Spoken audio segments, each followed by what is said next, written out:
It's 37 past the hour and our coverage continues. The fate of hundreds of surrogate mothers carrying babies and newborns in Ukraine remains uncertain.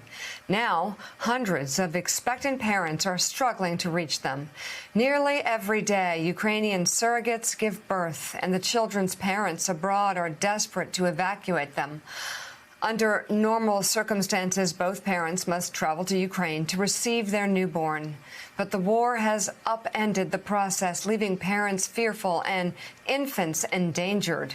According to the New York Times, many newborns are currently stranded in bomb shelters in Kyiv. Nearly 24 surrogate babies are trapped in a basement, being cared for by nannies.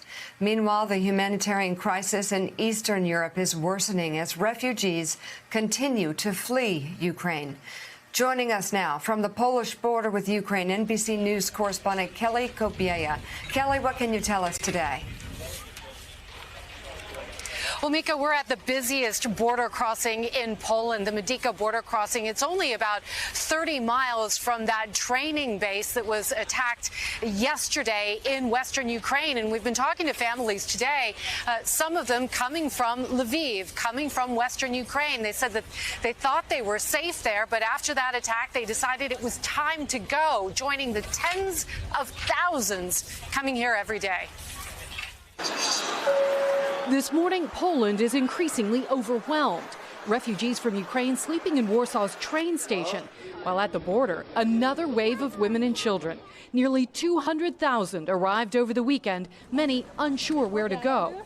Yelena, her daughter, and her 85-year-old mother say they walked the last 50 miles to the Polish border. When we cross,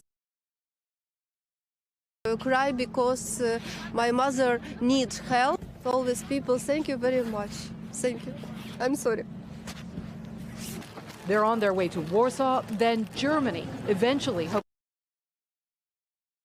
temporary shelters, refugees only stay a night or two. Volunteers help them find more permanent places to stay to make room for the next wave. Across Europe, more than 300,000 refugees are staying with relatives and friends or host families. Most refugees want to stay close to the border in Poland, hoping to return home. 17-year-old Yaroslav fled Kharkiv with his mom and grandparents. With no family to meet them, they instead relied on the kindness of strangers, volunteers connecting them with a Polish couple who have room to spare. They gave us everything, Alana tells me. We can say they saved us because we escaped with nothing. Their host village of 500 has taken in 80 families. Lisa and her husband Marian, a retired miner, compelled to help by the heartbreaking scenes unfolding daily at the border. When I see the mothers with the little children, Marian tells me, it breaks my heart. They told me they have space for more. They can see Ukraine from their balcony and worry about the war. You're afraid that Russia could attack Poland? We feel very threatened, she tells me. I think about it every day. And that's a real worry for people in this part of Poland. They've been telling us this ever since we arrived 2 weeks ago. It's part of the reason you see such a huge presence out here of people trying to help. They feel like they can see themselves in the people who are crossing over the border. One other point to make yet again today, the Warsaw mayor has been pushing for this now for days. He says Warsaw is filling up, other big cities are filling up. There has to be an international response, international coordination, possibly international relocation program for these people because more keep coming, as we say, Mika, every single day.